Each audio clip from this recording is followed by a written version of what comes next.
They didn't whisper her name anymore. They said it out loud now. And somehow that hurt worse.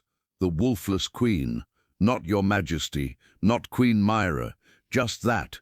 It rolled easily off their tongues in the market squares of Eldrin Vale, in the torch-lit corridors of the castle, in the quiet corners where servants thought no one important was listening. But she heard. She always heard, because when you rule a kingdom that doesn't believe in you, you learn to listen to everything. The night the story truly begins, the cold came early. Autumn hadn't fully settled, but frost already clung to the stone balconies of the royal keep. The kind of cold that crept under doors, into bones, into thoughts you were trying not to think. Queen Myra Vallon, aged 28, stood alone on the high terrace overlooking the valley. She didn't shiver, she rarely did anymore. Her body had learned how to endure long before her heart ever caught up. Her dark hair was braided tightly down her back, woven in the traditional royal style, meant for queens who commanded powerful wolves.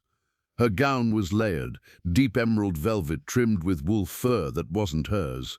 It never had been. That irony had never been lost on anyone, especially not her.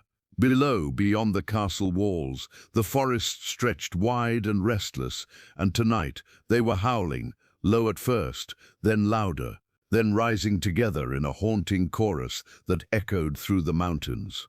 Every full moon the wolves answered the call, every full moon except hers. Myra closed her eyes, waited, listened, hoping just once that something inside her would respond.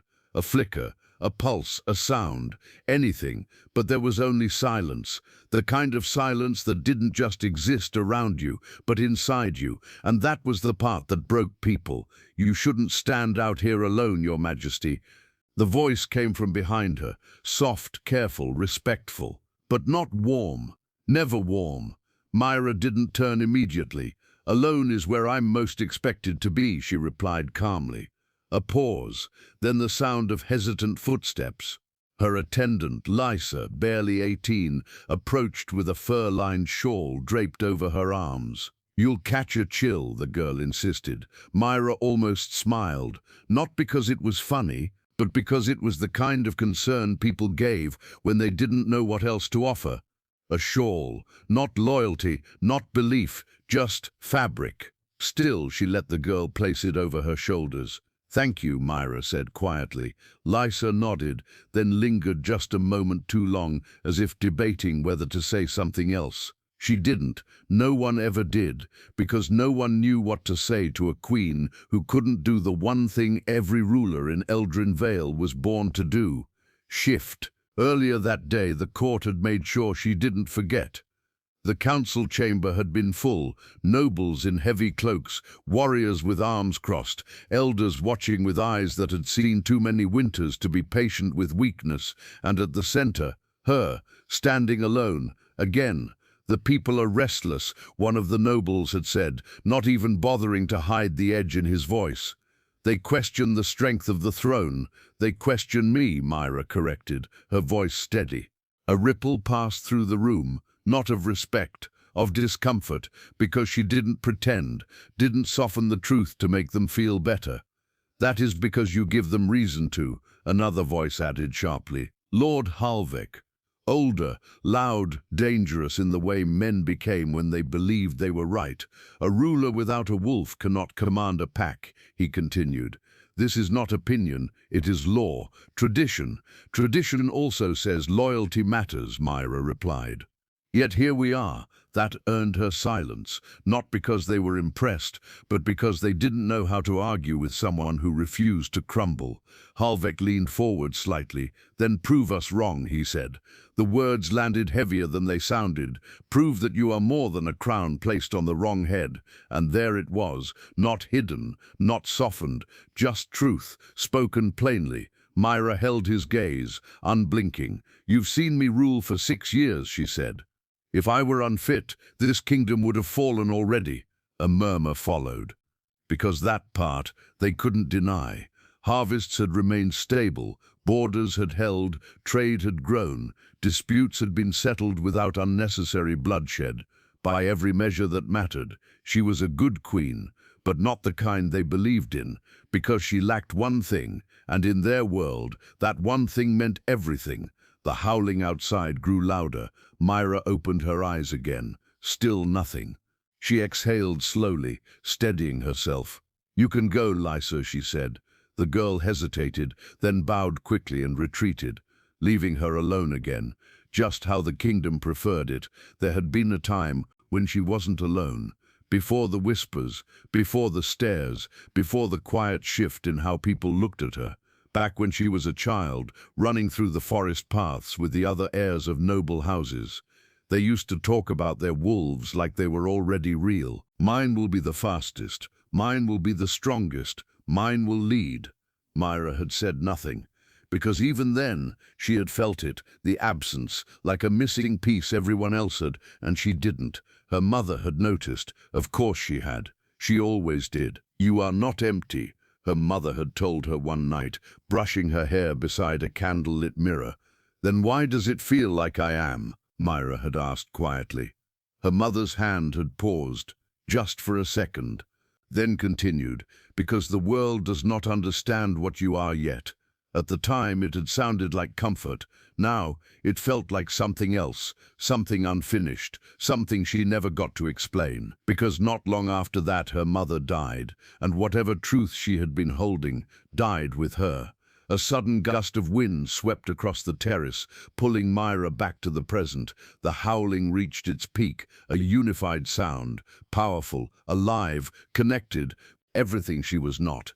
Her fingers tightened slightly against the stone railing, not in anger, not in jealousy, but in something quieter, something deeper, loneliness, the kind that didn't scream, just stayed. And yet, despite everything, she had not broken, not when they whispered, not when they doubted, not when they looked at her like she was temporary. Because strength wasn't always loud. Sometimes it was just choosing to stand there when everyone expected you to fall. Behind her, the heavy doors of the terrace suddenly opened, not softly this time, not carefully, with purpose. Myra didn't turn immediately, but something shifted. The air, the pressure, the kind of presence you didn't need to see to feel. Footsteps followed, slow, measured, confident, not a servant, not a courtier, someone who didn't ask permission to enter, someone who didn't need to.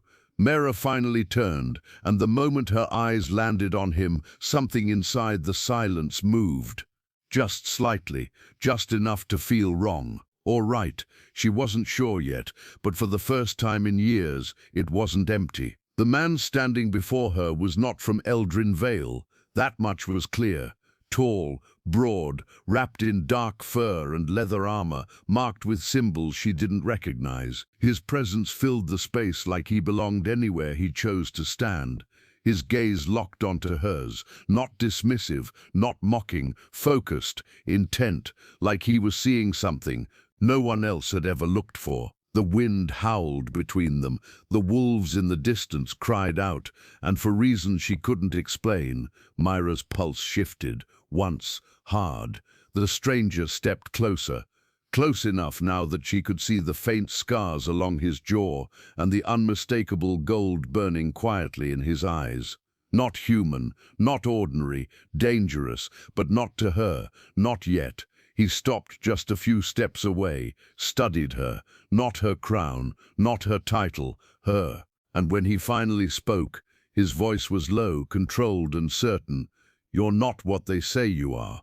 Myra held his gaze, steady, unmoved, or at least that's what it looked like, because inside something was beginning to stir, and she didn't know why, or what it meant, or what it would cost. But one thing was certain, the silence inside her had just been broken. The silence didn't return, not after he spoke, not after that single sentence landed between them like it belonged there. "You're not what they say you are." Most men would have followed that with flattery, or apology, or fear. He did none of those things. He simply stood there watching her as if he had just stated a fact and was waiting to see if she would deny it. Myra didn't, but she didn't accept it either. Instead, she straightened slightly, letting the full weight of her crown settle back into place. Then you've come to the wrong kingdom, she replied coolly, because here, what people say tends to become truth. Her voice was calm, controlled, but her pulse hadn't settled. Not since he stepped onto the terrace, not since something inside her, something long silent, shifted. The man took another step forward. Too close now, close enough that she could feel the heat coming off him despite the cold air slicing between them. "Truth doesn't smell like that," he said quietly. Mayra's brows pulled together slightly. Like what? His gaze didn't leave hers. Like restraint. That word hit differently. Not insult, not praise. Recognition, and that was dangerous. "You're far from your lands," she said, regaining control of the moment.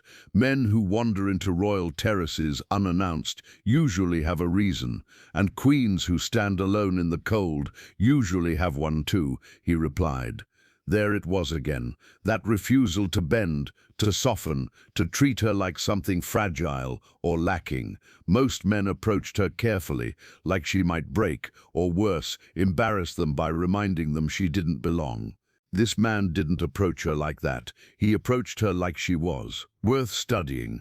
Mayra turned slightly, placing a small distance between them again, even if only by a step. "You've yet to answer my question," she said. He held her gaze for a moment longer, then inclined his head slightly. Not a bow. Never a bow, just acknowledgement. "Torin Driven," he said. "King of the Northern Dominion." The name landed hard, not because she didn't know it, but because she did. Everyone did. The Alpha King, a ruler whose power didn't come from a throne, but from dominance no one dared challenge. Stories followed him like shadows, battles won without mercy, alliances forged through strength, not negotiation, a wolf so powerful, entire packs submitted before he even shifted. And now, he was standing in her space, like he had every right to be there. Mayra didn't react outwardly, but something inside her tightened. "Then I assume you're aware," she said evenly, "that walking into another kingdom unannounced could be considered an act of provocation." Torin's expression didn't change. "If I came for war," he said, "you wouldn't be standing this close to me." The certainty in his voice should have been insulting. Instead, it was unsettling, because she believed him. A long moment passed between them, the kind that wasn't empty, the kind filled with unspoken things neither of them had decided to say yet. Finally, Mayra broke it. "Then why are you here, King Torin?" This time, he didn't answer immediately. His gaze shifted, just briefly, taking in the valley beyond. The forest, the distant howling that was beginning to fade as the moon climbed higher. Then back to her. "For something your kingdom doesn't think it has," he said. Her jaw tightened slightly. A strong queen, his lips almost curved, almost, but not quite. "No," he said, "a true one." That should have angered her, and part of it did, but not in the way it used to, because there was no mockery in his tone, no cruelty, just conviction, like he had already made up his mind about her, and wasn't asking for permission to believe it. "Careful," she said quietly, "beliefs like that don't last long here." "Then your kingdom is weaker than I was told," he replied. That did it. Mayra turned fully toward him now, the calm edge in her eyes sharpening. "You speak boldly for someone standing alone in foreign territory." Torin stepped closer again, closing the space she had just created. "Do I look alone to you?" The question wasn't rhetorical. It carried weight, presence, power, and suddenly Mayra understood. He wasn't alone. He didn't need to be surrounded to dominate a space.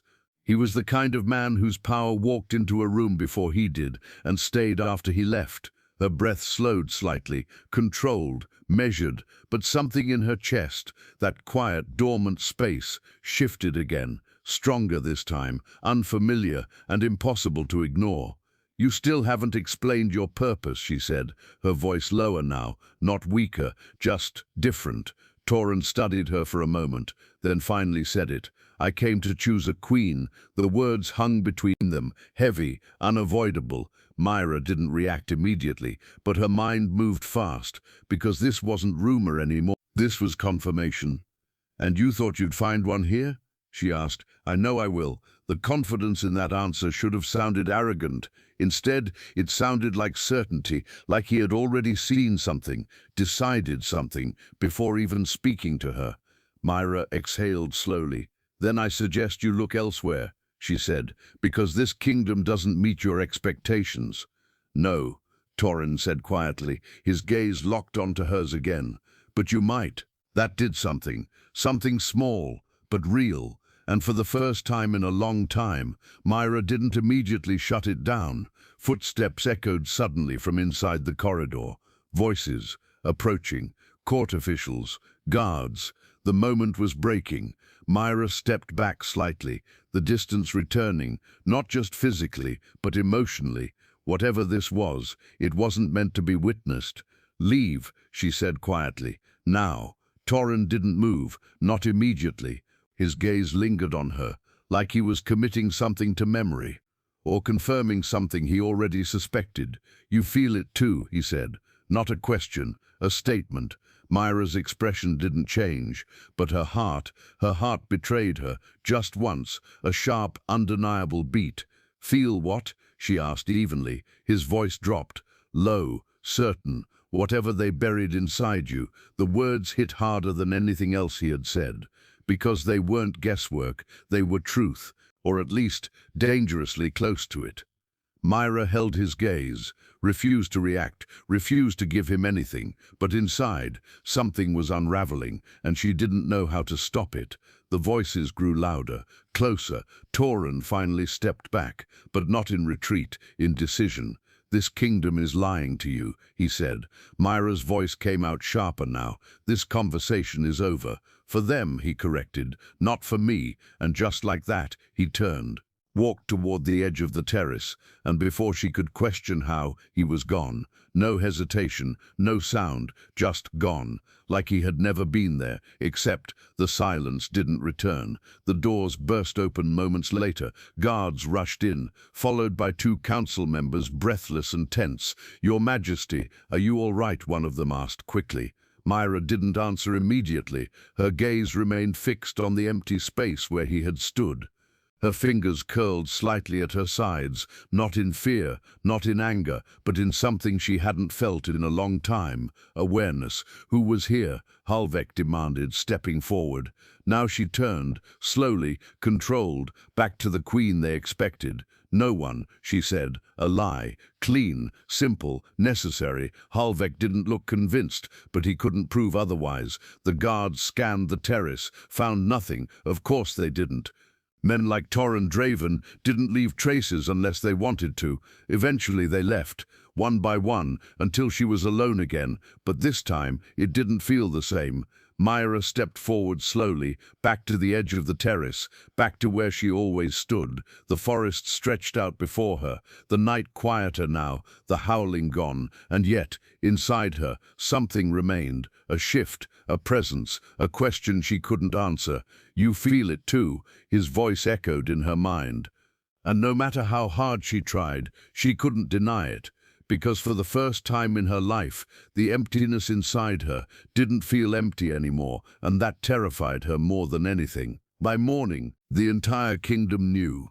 Not about Torrin, not about the terrace, but about something far worse. The council had made a decision, and this time they weren't whispering. The summons came at dawn. No courtesy, no explanation, just a single message carried through the castle like a verdict already decided. "The Queen will stand the right of awakening." Myra read it once, then set it down. Her expression didn't change, but her fingers remained still on the parchment for a moment longer than necessary, because she understood exactly what it meant. This wasn't tradition, this wasn't ceremony, this was exposure. Public, deliberate, final. The courtyard was already full when she arrived. Not just nobles, not just warriors. The people had been invited, farmers, traders, servants. Every voice that had ever whispered her failure now gathered to watch it confirmed. Stone benches filled, balconies crowded. Guards lined the edges, not to protect her, but to contain what might happen next. At the center stood the right circle, ancient, carved deep into the ground with markings older than the kingdom itself. Every ruler had stood there. Every ruler had proven their wolf. Every ruler except her. Myra walked forward alone, each step steady, measured, unrushed. Her gown today was not soft, not decorative. It was structured, deep black and silver, fitted to her form like armor disguised as royalty. Her hair was pulled back tightly, her crown fixed with precision. She did not look like a woman preparing to fail. She looked like a queen preparing to endure. The murmurs started immediately, low at first, then spreading, uncontained. Why now? Because they're tired of pretending. This ends today. It should have ended years ago. Myra heard every word and ignored them all. At the far end of the circle, the council stood elevated, Holvek at the front, satisfied, waiting. "This right," he announced, his voice carrying easily, "exists to confirm what is true and expose what is not." His eyes locked onto Myra, "And today we will have clarity." Myra stepped into the circle. The moment her foot crossed the carved boundary, something shifted, subtle but real, like the air recognized her, even if the people didn't. "Place your hand on the stone," the High Elder instructed. At the center of the circle stood the awakening stone, dark, ancient, cold. Myra approached it slowly, paused, then placed her palm against it. The surface was freezing, unforgiving, waiting. "Call your wolf," the elder commanded. Silence fell, heavy, expectant, every eye fixed on her, waiting, watching, judging. Myra closed her eyes, not dramatically, not desperately, just quietly, and for a moment she let herself hope, not for them, not for the council, for herself, just once, just something, a spark, a pull, a voice, anything. Nothing came. Seconds passed, then longer. The silence began to crack, soft laughter, whispers returning, then louder. "She has nothing. I told you. This is pathetic. She's wasting time." Myra opened her eyes, slowly, calmly, her hand still resting on the stone, her face unchanged, but something inside her had gone very still. "I cannot call what is not there," she said. Clear, direct, no apology. The courtyard erupted, not in shock, not in disappointment, in validation, because this was what they had come for. Holbrook stepped forward, voice rising above the noise. "You see?" he called out. "You all see it now." He turned, sweeping his arm toward her like she was evidence. "A wolfless queen no one wanted." The crowd responded. Louder, crueler. "Yes, that's what she is. A mistake." Holbrook's voice cut through again, sharper, triumphant, "and yet she dares to sit on a throne meant for strength." Myra didn't move, didn't react, didn't break, even as the words struck harder than any blade, because humiliation like this didn't happen all at once. It built, layer by layer, until it either crushed you or turned you into something unbreakable. "Step down," Holbrook demanded now. "End this before the kingdom does it for you." The words hung there, heavy, final, and for a moment it looked like the story would end exactly how they expected. A queen exposed, a crown taken, a weakness erased. Then the air changed, not gradually, not subtly, instantly. A ripple moved through the crowd, heads turned, whispers died, because something or someone had just entered. Myra didn't turn immediately. She didn't need to. She felt it, the same presence from the night before. Stronger now, unrestrained. Bootsteps echoed across the stone, slow, deliberate, unchallenged. Torrin Draven walked into the courtyard like it belonged to him. No announcement, no escort, no permission. His dark cloak moved with the wind, armor catching the light, eyes locked forward with quiet, dangerous focus. The guards hesitated, the council stiffened, but no one stopped him, because no one knew how. Halvek recovered first. "You enter sacred grounds uninvited," he snapped. Torrin didn't even look at him, not at first. His gaze went straight to the center of the circle, to her. Still standing, still unbroken, only then did he speak, low, controlled, deadly calm. "I wasn't aware strength required an invitation." A ripple moved through the crowd, uncertainty, tension, because this was not part of the plan. Halvek's voice sharpened. "This is not your concern, Alpha King." Now Torin looked at him, finally, and when he did, the temperature of the entire courtyard seemed to drop. "You're wrong," he said. A single step forward, measured, heavy. "It became my concern the moment you mistook silence for weakness." Myra's breath caught. Just once, because he wasn't supposed to be here. He wasn't supposed to interfere, and yet he was. Halvek scoffed. "She has no wolf. That is not opinion, that is fact." Torin's gaze flicked briefly to the awakening stone, then back to Myra, then to the crowd.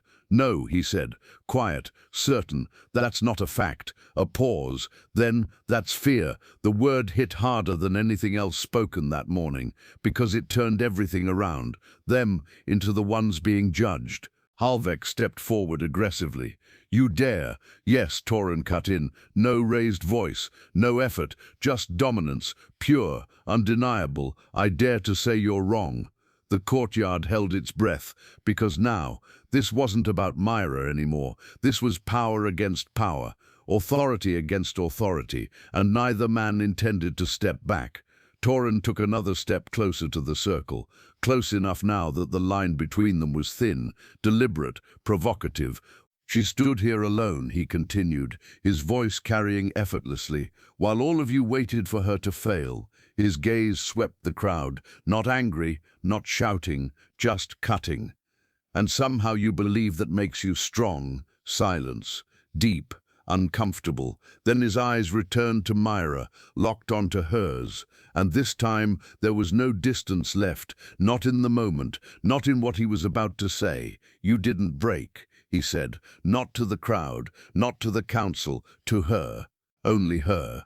That's the part none of them understand. Something inside Myra shifted again, stronger, closer to the surface, but still out of reach. Halvek's voice rose again, desperate now to regain control. "She has no wolf." Torin didn't look away from Myra, not even as he answered. "Then why," he said quietly, "does mine refuse to stand above her?" That changed everything, because wolves did not lie, and an alpha's wolf never. A wave of shock moved through the courtyard, visible, uncontainable, because if what he said was true, then everything they believed about her was wrong. Myra's heart pounded, hard, unsteady, because now this wasn't just humiliation anymore. This was something else, something dangerous, something that was about to break open, whether she was ready or not. And right at that moment, the stone beneath her hand reacted, a faint pulse, dark, deep, ancient, so small most wouldn't notice. But Torin did, and his eyes sharpened instantly, because he had been right. But not in the way anyone expected. The courtyard never recovered. Not after the pulse. Not after what Torin said. Not after the Alpha King, feared across kingdoms, stood in full view and refused to rise above a queen the world had already cast aside. But Myra didn't stay to watch what came next. She stepped back from the circle, slowly, controlled, before anyone could stop her. Before anyone could question her, before the stone beneath her hand could betray her again. "Your Majesty, stand down." Her voice was quiet, but it cut clean. Even Halvek didn't try to grab her, because something had changed, not visibly, not loudly, but enough to make them hesitate. Myra turned and walked out of the courtyard. No rush, no stumble, no weakness, just a queen leaving a room that had no right to judge her. The corridors of the castle felt different now. Too narrow, too quiet, too aware. Every torch flickered like it was watching her pass. Every shadow stretched just a little too far. And beneath her ribs, that feeling, that same pulse, faint but present, it hadn't stopped. She reached her chamber doors, pushed them open, stepped inside, and only then, only when the heavy wood shut behind her, did her control slip. Her breath came sharper, her fingers pressed against her chest, right where it hurt, right where something impossible was beginning to move. "What are you?" The question came out low, barely above a whisper, not to anyone else, to herself. "You already know that answer." The voice came from behind her. Myra turned sharply, too fast, too raw, because she hadn't heard the door open, hadn't heard footsteps, hadn't heard anything, and yet he was there. Toran stood just inside the room, uninvited, unapologetic, exactly where he chose to be.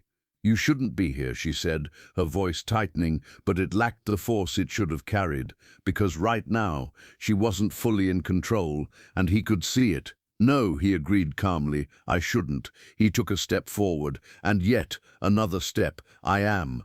The space between them shrank again, not slowly this time, deliberately. Myra didn't retreat, but she didn't advance either, because this wasn't the courtyard. There was no audience here, no titles, no performance, just truth, and that made it far more dangerous. "You felt it," Toran said, not a question, a statement. Myra held his gaze, refused to look away, even as her heart beat harder, more uneven now. "The stone reacts to many things," she replied. "That proves nothing." Toran stopped in front of her, close enough now that she could feel the heat of him again, feel the weight of his presence pressing into the air around her. "No," he said quietly, "it reacts to truth." Silence, stretched, tight, unforgiving. Myra's jaw set. "You're making assumptions based on instinct, and you're denying something you've felt your entire life," he countered. That hit, harder than it should have, because it wasn't just about the courtyard, or the stone, or the moment. It was about everything. Every empty full moon, every unanswered call, every second she had stood there, waiting for something that never came. "You don't know me," she said, sharper now. "I know enough," Toran replied. His voice didn't rise, didn't push. It simply stayed steady, certain. "You've spent years believing you were missing something," he continued. "Another step, closer. You weren't." Myra's breath caught, just slightly, but enough. "Then what exactly do you think I am?" she asked. Her voice was lower now, not defensive, not entirely, but searching, despite herself.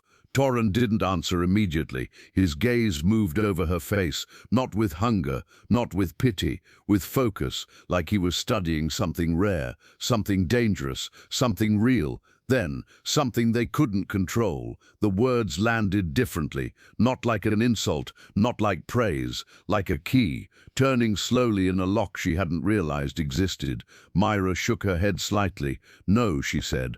"If that were true, I would have felt it before now." "You did," Toran replied. And this time, he didn't give her space to deny it. "Every time you stood under the moon and heard nothing," he said. "Every time you told yourself you were empty." Another step. Now there was barely any distance left. "That wasn't absence," he continued quietly. "It was restraint." That word again, and this time it didn't feel like recognition, it felt like truth. Myra's chest tightened, her mind moving faster now, connecting pieces she had spent years ignoring, avoiding. "My mother," she started, then stopped, because saying it out loud made it real. Toran's expression shifted slightly, not softer, but more focused. "She knew," he said. Myra's eyes lifted to his, sharp now, searching. "You don't know that." "I do," he replied. "How?" "A beat. Then, because wolves don't go silent without reason." The room felt smaller now, the air heavier. "And you don't feel silent," he added. Myra swallowed, hard, because he was right. Something inside her wasn't empty anymore. It was, waiting. Then why would she hide it? Myra asked quietly. Her voice wasn't steady now. Not completely, because this wasn't theory anymore. This was her life. Toran's gaze didn't waver. "To protect you," he said. "From what?" This time, he didn't hesitate. "From what you become when it wakes." Silence, heavy, final, because that answer was worse than anything she had imagined. Myra stepped back now, finally, breaking the closeness, not out of fear of him, but of what he was saying, of what it meant. "No," she said under her breath. "No, that doesn't make sense." But even as she said it, her body betrayed her. That pulse again, stronger now, deeper, like something pressing outward. Toran saw it. Of course he did. "You can keep denying it," he said, "but it's already happening." Myra shook her head again, faster this time, trying to push it back. No longer instinct. This was happening. You need to control it, he said, low and steady. I don't know how, she snapped. And there it was, not the queen, not the composure, just truth, raw and unguarded. Another pulse tore through her, stronger. Her knees almost gave, but she caught herself, refused to fall, refused to break in front of him. Toran stepped forward instantly, his hand gripping her arm, not gently, not roughly, just enough to steady her. And the moment he touched her, everything stilled, not gone, not silenced, but contained. Both of them froze, because that wasn't normal. Myra's eyes lifted to his, wide now, uncertain. You felt that, she said. Toran didn't answer immediately, because yes, he felt it, clear as blood, clear as instinct, clear as something ancient, recognizing something greater. Yes, he said finally. The word barely left his mouth before the doors exploded open. Guards flooded in, not hesitant, not uncertain, weapons drawn, formation tight, purpose clear. This wasn't protection, this was execution. Seize her, Harvek's voice cut through the room like a blade. Everything snapped into place, too fast, too precise. Myra pulled away from Toran immediately, instinct taking over, even before her mind caught up. You brought them here, she demanded. Toran's head turned sharply toward the guards, his eyes darkened instantly. No, that single word carried more weight than anything else, because it meant one thing. This had been planned, long before tonight. The guards moved in, not toward Toran, toward her. Myra stepped back, her gaze locking onto Harvek as he entered behind them. Calm, collected, like he had already won. You felt it, didn't you, he said. No denial, no pretense, just confirmation. Myra's chest tightened. You knew, she said. Harvek's lips curved faintly. Not guilt, not regret, satisfaction. Of course we knew, he replied. The room seemed to shrink, every piece falling into place all at once. The stories, the whispers, the silence, he continued. We didn't create those by accident. Myra stared at him, unmoving. You made them believe I was empty. We made them believe what was necessary, Harvek corrected. Her voice dropped, dangerously quiet. Why? That was when everything changed. Harvek stepped forward slowly. Not afraid, not anymore. Because you are not like us, he said. Toran's body went still. And if they ever saw what you truly are, Harvek continued, they wouldn't kneel to you. A pause. Then they would fear you. Silence, heavy, final. Myra didn't move, didn't speak, because something inside her had just understood. You sealed it, she said quietly. Harvek didn't deny it. Your bloodline carries something older than wolves, he said. Something that doesn't follow, doesn't submit, doesn't belong. Myra's breathing slowed, not calmer, just deeper. And you thought I wouldn't survive it, she said. Harvek's eyes darkened slightly. No, he said, we knew you would. That answer hit harder than anything else, which is why we couldn't allow it.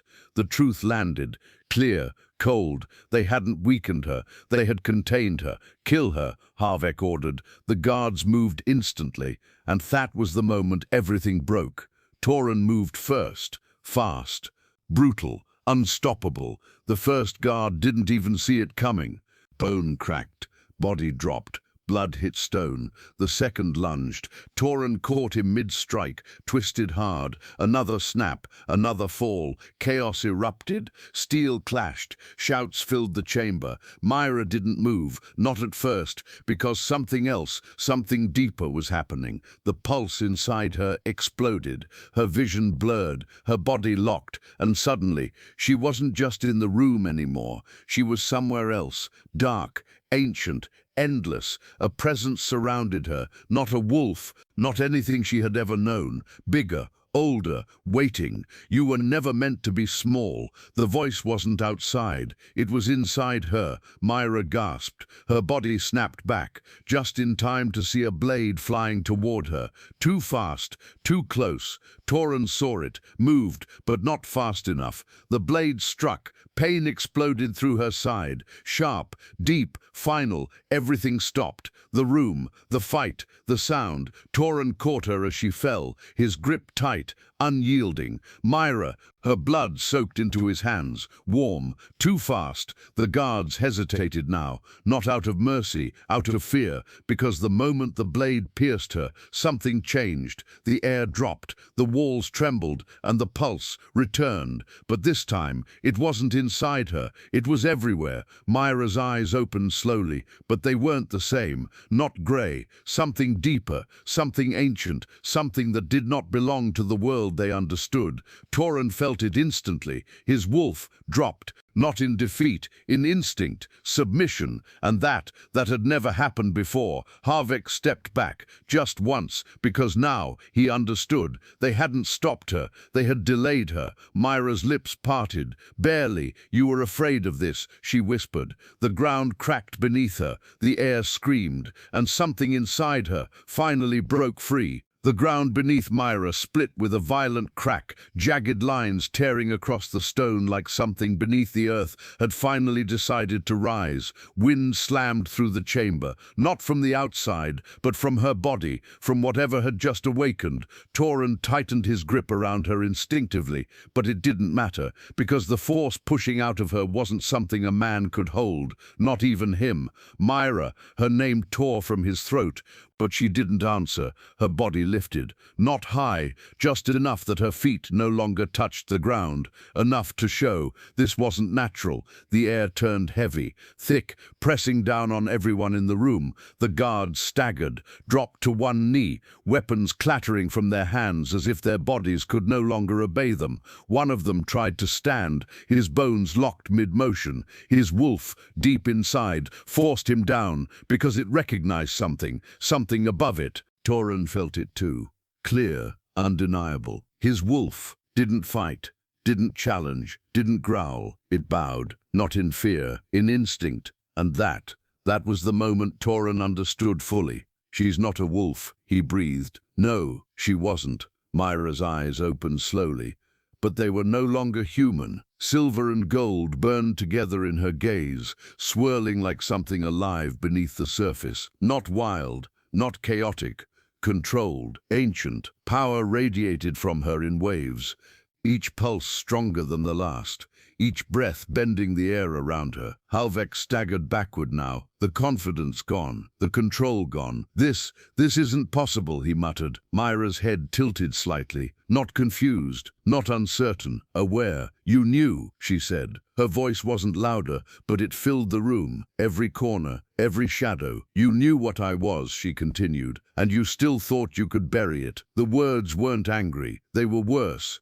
Certain. The walls trembled again. Another crack tore through the floor. Torin slowly released his grip on her, not because he wanted to, because he had to, because she wasn't someone to hold anymore. She was something to stand before. "Myra," he said again, lower this time, grounded, trying to reach her. Her gaze flickered to him, just for a second, and in that second, the power softened, just slightly, not gone, but restrained. "You felt it before I did," she said. Torin didn't deny it. Yes, her lips curved faintly, not a smile, something quieter, something sadder. "They were right to fear it," she said. "No," Torin replied immediately, firm, unshaken. "They were wrong to chain it." That reached her, because for the first time, he wasn't looking at her like something dangerous or something broken. He was looking at her like something that had finally become what it was meant to be. But power like this never comes without cost. Myra's body trembled suddenly, sharp, violent. The glow in her eyes flickered. Torin saw it instantly. "Something's wrong." Myra exhaled slowly, but the breath didn't steady her. "It was sealed for a reason," she said. The wind surged again, uncontrolled this time. The power wasn't stabilizing, it was tearing through her, like her body was never meant to hold it fully. Her hand lifted slightly, as if reaching for something or someone, then dropped. Her strength faltered. The glow in her eyes dimmed, then flared again. "Unstable, dangerous. You're not containing it," Torin said. "I'm not supposed to," she replied. That answer carried something final in it, because now she understood. Fully, this wasn't a gift, it was a force, and forces like this didn't coexist with weakness. They consumed it. The walls cracked again, stone falling, dust filling the air. Outside, Wolves across the entire kingdom dropped to their knees, one by one, pack after pack, miles away. They felt it, and they submitted. No, to a queen, to something greater. Myra, Toran said again. Closer now, careful, stay with me. Her gaze found his again, but this time it was softer, fading. I was never empty, she said. No, he replied, you were never meant to be. A breath left her lips, shallow. They took my choice away, she whispered, and now you take it back. Her head shook slowly. No, she said, and for the first time, fear entered her voice. I don't think I can stop it. The glow surged one final time, brighter than before, stronger than before, and then it began to collapse, not outward, inward. Like everything she had just become was pulling itself apart. Toran moved instantly, closing the space, reaching for her, but this time she stepped back, not because she didn't want him near, because she couldn't let him be. Don't, she said. Her voice broke slightly, and that was worse than anything else, because this wasn't power speaking, this was her. I don't know what I'll do, she whispered. Toran didn't stop, didn't hesitate. Then let me stand with you when it happens. Her eyes softened. Just a little. You already did, she said.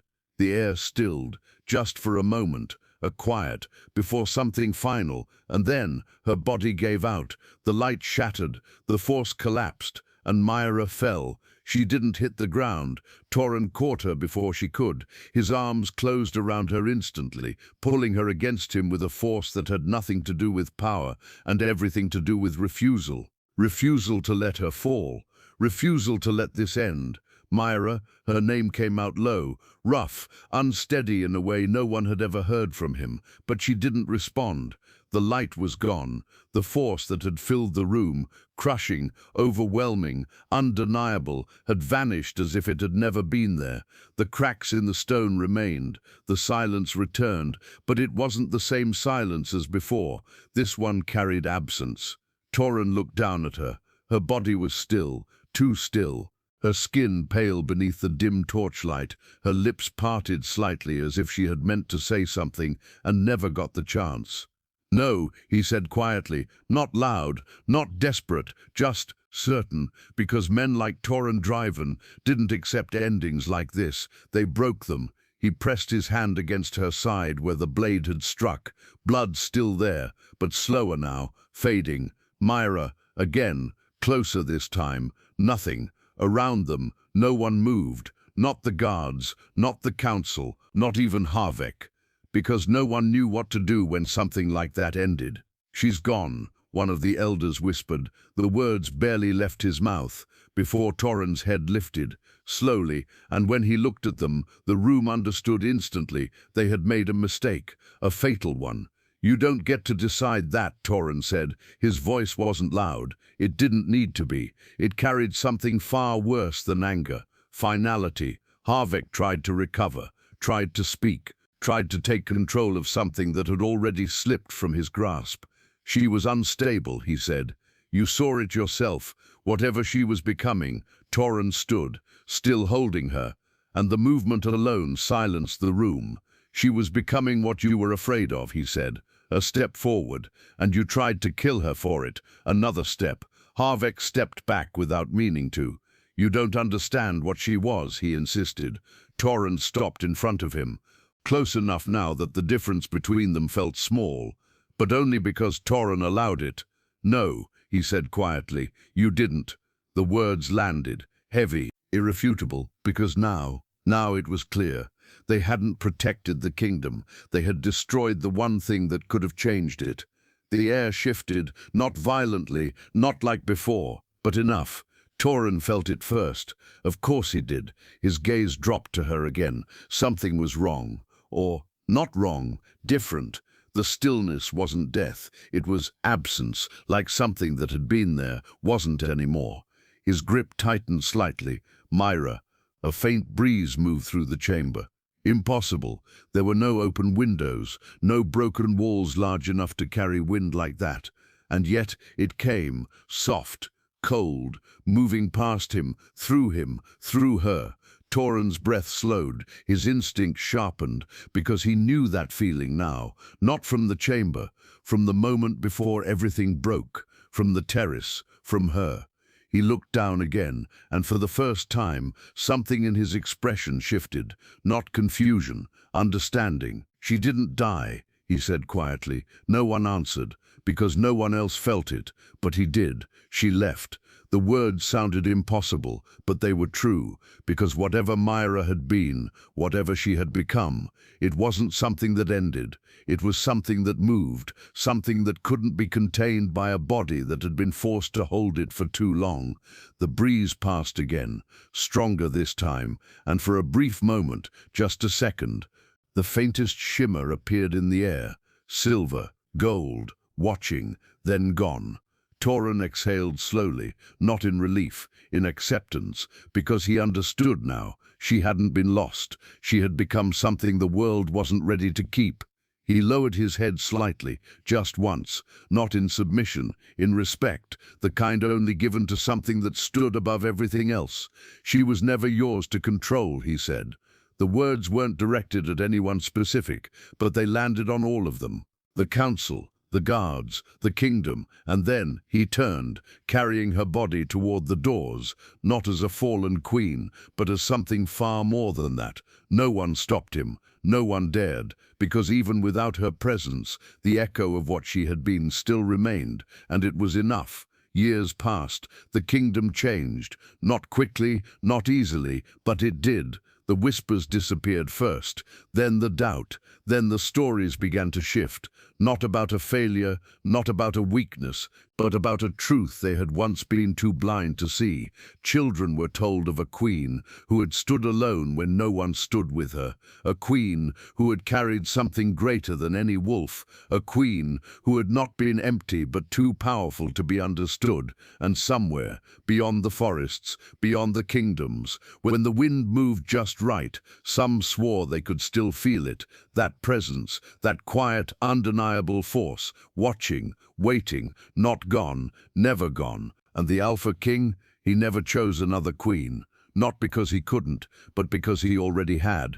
And once you've stood before something like that, you don't replace it, you remember it. She was never the queen they wanted, she was the truth they tried to bury, and in the end, she became something they could never touch again.